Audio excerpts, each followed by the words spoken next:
That old typewriter on your desk? It may have once been a spy's most dangerous weapon. During the Cold War, intelligence agencies discovered a chilling secret. Typewriters weren't just for writing letters, they were tools of espionage.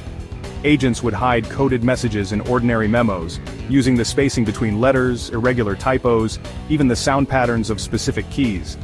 To the untrained eye, it was harmless office chatter. But to spies, each page revealed drop locations, targets, even assassination orders.